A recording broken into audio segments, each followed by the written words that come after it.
In a place known as the Lost Land, which some refer to as the interdimensional sewer of the universe, a great many strange creatures reside.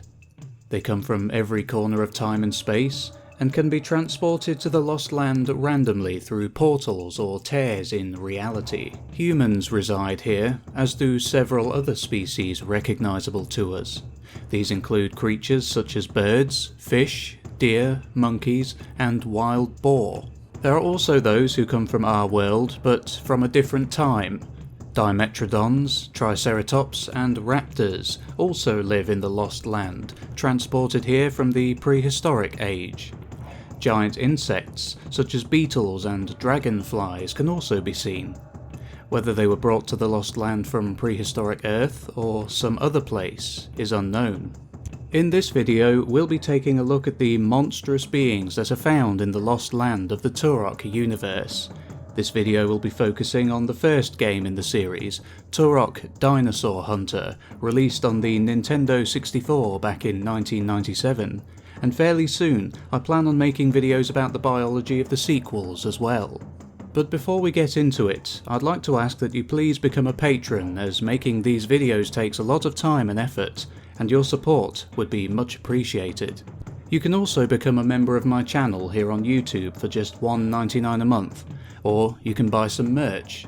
Why not treat someone you love to a Beware the Q mug or t-shirt this Christmas?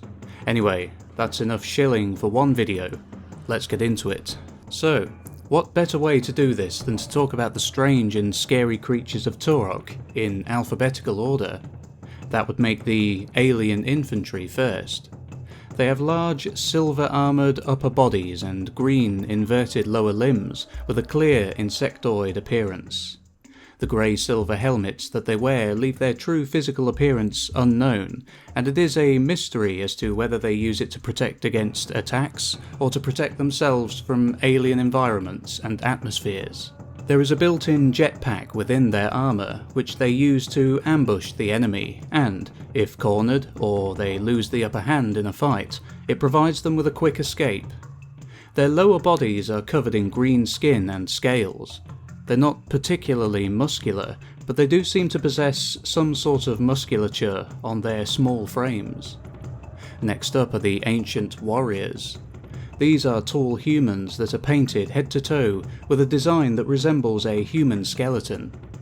It could be that these are ancient Aztec or Mayan warriors due to their skeletal face paint, though that's just a guess on my part. They have powerful physiques and are formidable in the art of combat. They are also very athletic and can drop from great heights with no adverse effects. The warriors have fashioned necklaces and wrist guards out of bone, and their minimal garments seem to be made out of either plants or animal hides. Some wield clubs and double-sided glaives, while others carry blowguns. Not all life in the Lost Land is organic, however. The attack robots are massive, bulky, robotic enemies. They have been seen in shades of red and yellow, and are humanoid in overall appearance. They have a large band of armour across their chests, and some on their legs. One of their arms is armed with a cannon, the other is a simple hand. They have 2 toes on each foot, and are rather short in appearance when stationary, being only slightly taller than the player, though their height increases when moving. There are several different kinds of humans in the Lost Land, with the Campaigner Sergeants and Campaigner Soldiers being 2 further examples, as well as the previously mentioned Ancient Warriors. The Campaigners are huge men with fierce tempers who care only for war. Some of them seem to be cybernetically enhanced for combat. And speaking of cybernetics, the Lost Land has actual cyborgs patrolling some areas. The standard cyborg is humanoid in appearance. They are plated in either red or green armour, and their faceplates have a single optical visor. Their voices are heavily modulated. The cyborg sergeants are much the same in appearance, but they have purple armour instead of red or green. The demons also have a humanoid form, and are tall and muscular. They have only nostrils where their noses should be, and possess a pair of glowing red eyes. Their heads are skull-like in appearance and are covered in small, dark green protrusions. Their skin is green and rough and is able to withstand a large amount of damage. The demon's hands are peculiar in that they only have a thumb and a pair of fingers. Demons use equipment made of raw materials such as bone, metal, and other similar components. Their chests are protected by a skeletal, rib-like covering. Their shoulders are protected with shoulder pads made out of skulls, and their arms are protected by wrist guards. Their lower body is protected by sparse armour on their thighs, but also bulky boots and shin guards, all of which appear to be made of metal. The Demon Lords are a higher class of demon and appear similar in appearance to the common demon. However, they have two prominent horns growing out of the sides of their heads. They appear to be covered in green scales. They wear necklaces made of large teeth and spiked shoulder pads fashioned from skulls. They wear brown trousers with shin guards. The Dimetrodon, one of several creatures found in the Lost Land that originate from Earth, is roughly 3 meters in length and weighs around 150 kilograms. The defining feature of the Dimetrodon as we know it was the great semicircular ridge made of thin skin that was supported by elongated spines that extended from the vertebrae. The skull of the Dimetrodon is proportionally high, narrow, and triangular shaped when viewed from above. They also possessed a jaw filled with sharp teeth. They have a long tail and arched legs similar to lizards. There is also a mech variant, which has a pair of compact mounted machine guns attached to their spines. The Dimetrodon in the Lost Land do differ slightly from their real-world counterpart. Instead of having a large sail-like fin, they have a row of spikes on their back. If the Dimetrodon was first teleported to the Lost Land all those hundreds of millions of years ago, it could be that this form is an evolved version of this creature, though that's just speculation on my part. This is a speculative evolution channel though, and if I didn't do a bit of speculation every now and then, well, I wouldn't be doing my job, would I? The Lost Land doesn't just have killer fauna waiting around every corner, but also killer flora in the form of the aptly named killer plants. They resemble enormous pink flowers.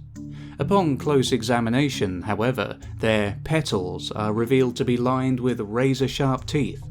The plant itself has long vines and emerge from the base of the stem and is brownish-green in colour. Leapers are quadrupedal reptilian creatures that have long tails and can climb or leap around. They come in a variety of sizes and colours. The smallest leaper has a yellow/dark brown coloration.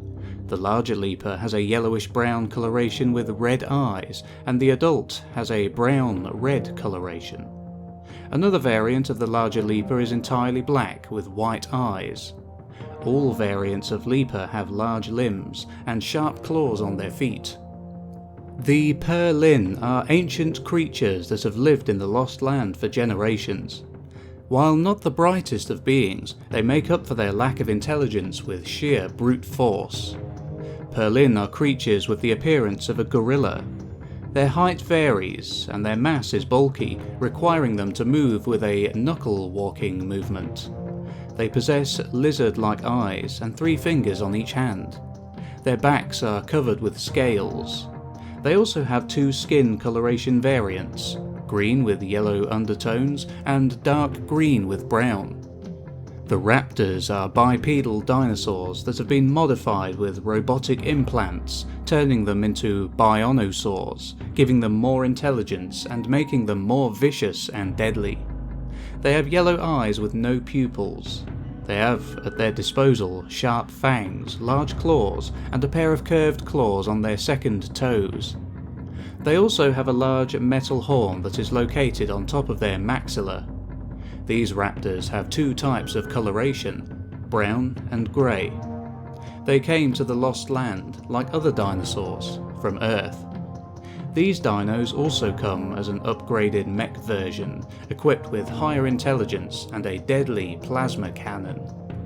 The The sludge beast is a type of mutant crab that appears in the sewers of the Lost Land.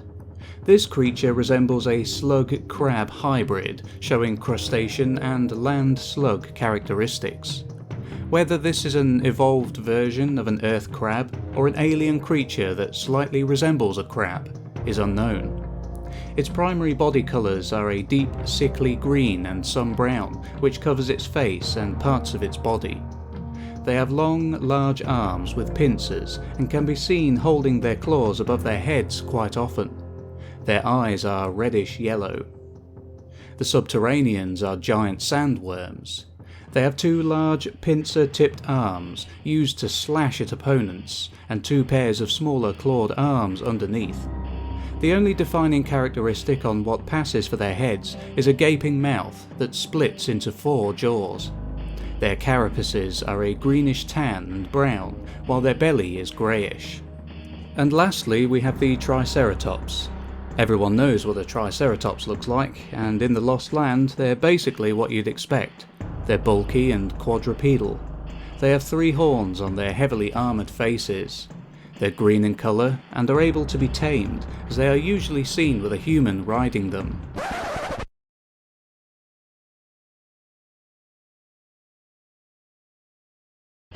And that concludes today's video on Turok Dinosaur Hunter.